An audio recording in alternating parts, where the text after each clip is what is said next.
ये कहानी है 25वीं सदी की और हम जी रहे हैं 21वीं सदी में। इसमें दिखाया गया है कि सारे ग्लेशियर पिघल चुके हैं और पूरी धरती पर पानी ही पानी है। समुद्र का लेवल 25,000 फीट बढ़ चुका है और जो लोग बचे हैं वो समुद्र में तैरती हुई बस्तियों में रहते हैं और उन्होंने अपने आप को इस एटमॉस्फेयर में ढाल लिया है। लेकिन एक माइथोलॉजिकल थ्योरी है जिसके मुताबिक समुद्र के अंत में एक आइलैंड है और वहाँ ज़मीन है और वो वहाँ जाना चाहते हैं। इसके बाद हमें एक आदमी दिखाया जाता है जिसका नाम मैरिनर है और जिसके पास एक बोट है। वो एक डब्बे में पेशाब करता है और उसे मशीन में डाल देता है। उसे साफ करके वो उसको पी लेता है क्योंकि समंदर का पानी पिया नहीं जा सकता और इस वक्त पानी की कीमत बहुत ज़्यादा है। मैरिनर को एक बोट मिलती है और वो उससे कहता है कि दो बंजारे जब मिलते हैं तो अपने सामान की अदला बदली करनी होती है। वो कहता है कि मुझे नहीं चाहिए तेरा सामान, तू अपना काम कर। और तभी यहाँ आते हैं लुटेरे जिनका काम लोगों को बस मारना होता है।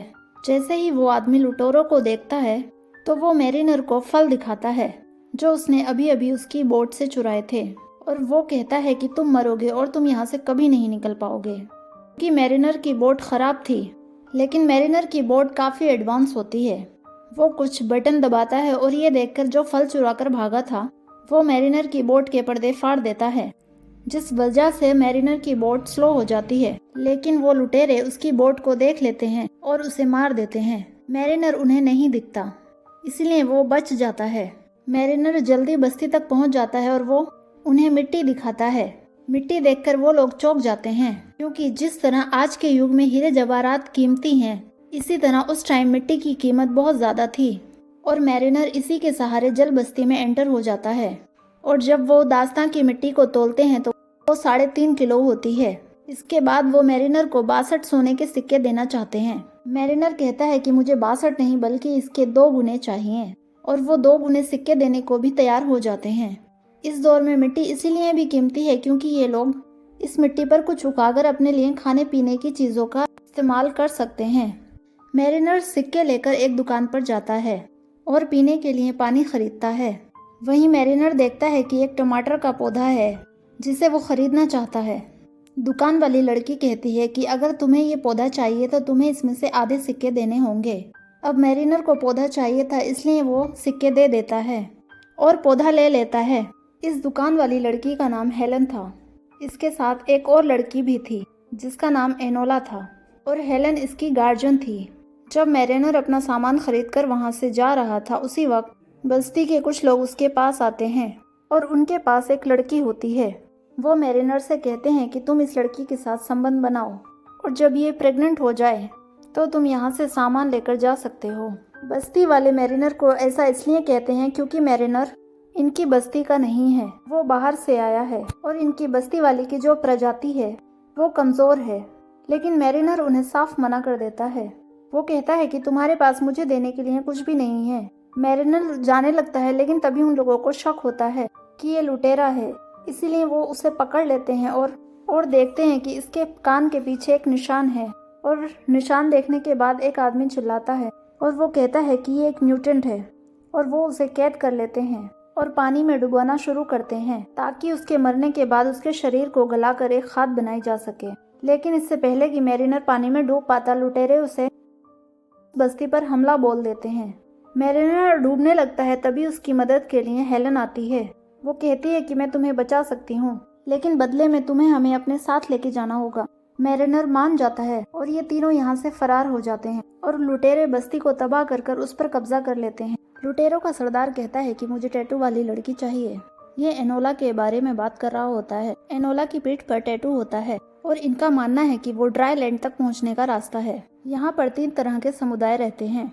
एक लुटेरे जिनका काम मरना और सिर्फ मारना है, दूसरे आम इंसान जो बस्तियों में रहकर गुजारा करते हैं और तीसरे न्यूट्रिएंट जिनके कान के पीछे निशान होते हैं। ये लोग पानी के अंदर भी सांस ले सकते हैं। मैरिनर भी एक म्यूटेंट है।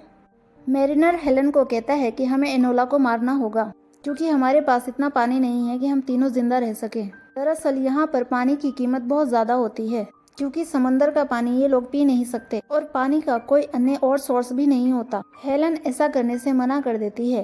वो कहती है कि ये सिर्फ बच्ची है। मैरिनर कहता है कि बिना पानी के तुम दोनों मर जाओगे, इससे अच्छा है कि एक पहले ही मर जाए।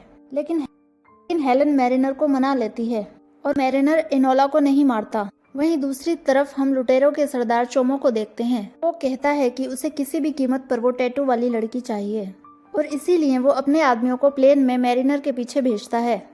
वो मैरिनर के पास पहुंचकर उस पर हमला बोल देते हैं। मैरिनर हथियार लेने के लिए ऊपर जाता है और हेलन को लगता है कि मैरिनर भाग गया है, इसलिए हेलन खुद उस लड़ाई में कूद पड़ती है।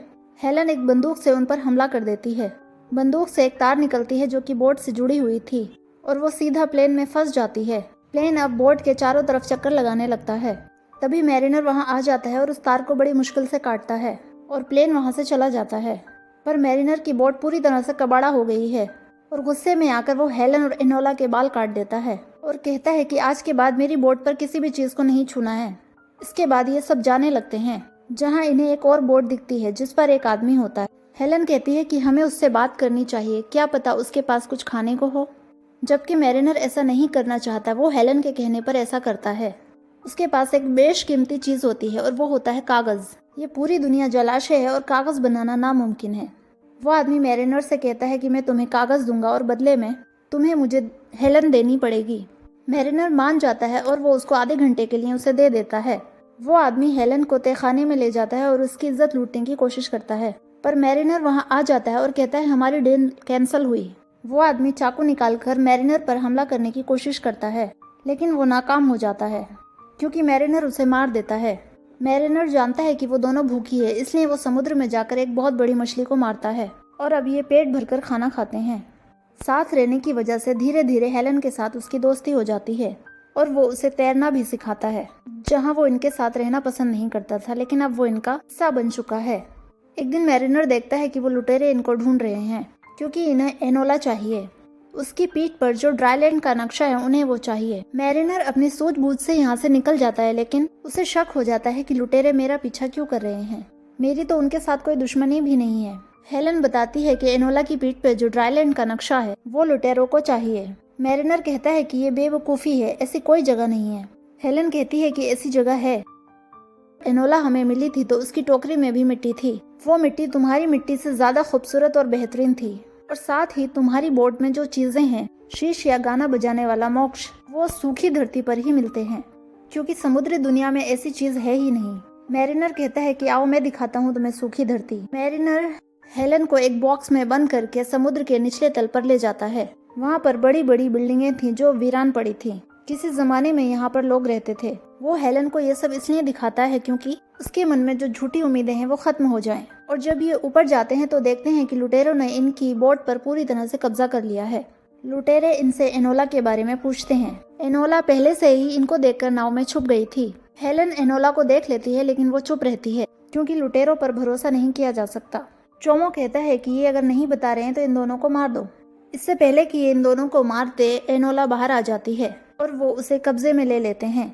चोमो फिर भी उन दोनों को मारने का आदेश देता है, लेकिन इससे पहले कि वो लोग इन्हें मारते, मैरिनर हेलन को लेकर पानी में कूद जाता है। लेकिन हेलन पानी में सांस नहीं ले सकती थी क्योंकि वो म्यूटेंट नहीं है, वो साधारण इंसान है। इसलिए मैरिनर अपने मुंह से उसे सांस देता है। काफी देर पानी में रहने के बाद जब ये ऊपर आते हैं तो देखते हैं कि लुटेरों ने उनकी नाव को पूरी तरह से तबाह कर दिया है। हेलन मैरिनर की अच्छाई को देखकर उससे प्यार करने लगती है और ये काफी करीब आ जाते हैं। मैरिनर को अपनी नाव पर वो कागज मिलता है जो उस आदमी ने दिया था। कागज पर आइलैंड का नक्शा था जिस पर बहुत सारे पेड़ थे और एनोला ने भी वैसा ही चित्र बनाया था। मैरिनर समझ जाता है कि उसकी पीठ पर जो नक्शा है वो सूखी धरती का है, क्योंकि एनोला सिर्फ वही चित्र बनाती है जो उसने देखा है। लेकिन इनका यहाँ से निकलना नामुमकिन था क्योंकि इनकी नाव खराब हो चुकी थी। थोड़ी देर बाद एक आदमी आता है जिसके पास उड़ने वाला बलून था। वो हेलन की बस्ती का था जहाँ वो लुटेरे गए थे, इसलिए वो वहाँ से भाग कर आ गया था।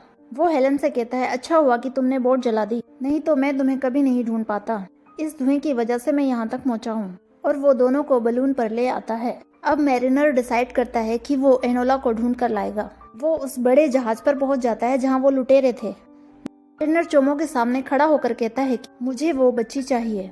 चोमो कहता है कि अब तुम जिंदा वापस नहीं लौटोगे। मैरिनर एक मशाल निकालता है और पास ही एक टैंक में डाल देता है, जिससे एक बहुत बड़ा ब्लास्ट होता है और उसके बाद सब मारे जाते हैं। मैरिनर एनोला को ढूंढने लगता है और वो देखता है कि चोमो एनोला को प्लेन में उड़ाकर ले जा रहा है।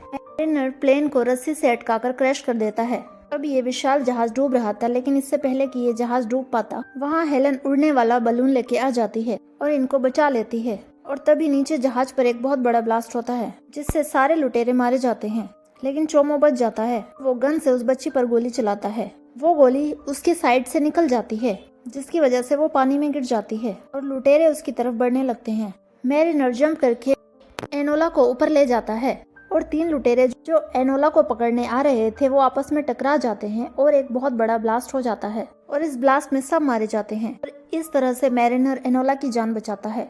इनके साथ जो आदमी होता है उसे नक्शा पढ़ना आता है और ड्राईलैंड का पता लगा लेता है और फाइनली ये सूखी धरती पर पहुंच जाते हैं, जहाँ एक झोपड़ी होती है जिसमें 2 कंकाल थे जो एनोला के माँ बाप थे और उनके पास टैटू बनाने वाला सामान भी था, क्योंकि इन्हें पता था कि ये मर रहे हैं। इन्होंने एनोला की पीठ पर टैटू बनाकर टोकरी में डाल दिया था और उस टोकरी में यहाँ की सूखी मिट्टी भी डाल दी थी कि जब एनोला किसी को मिले तो उन्हें ये पता चल जाए कि ये ड्राईलैंड से है। और ऐसा उन्होंने इसलिए किया क्योंकि एनोला उस टाइम बहुत छोटी थी, अगर वो वहाँ रहती तो बच नहीं पाती। उसके माँ बाप ने जैसा सोचा था फाइनली वैसा ही हुआ। आगे हम देखते हैं कि मैरिनर को यहाँ पर बिल्कुल भी अच्छा नहीं लग रहा है, क्योंकि वो इंसान नहीं म्यूटेंट है, इसलिए वो समुद्र में वापस जाना चाहता है। हालांकि हेलन और एनोला नहीं चाहते कि वो वापस जाए, लेकिन वो चला जाता है क्योंकि उसकी असली दुनिया समंदर है। और इसी के साथ ये मूवी एंड हो जाती है।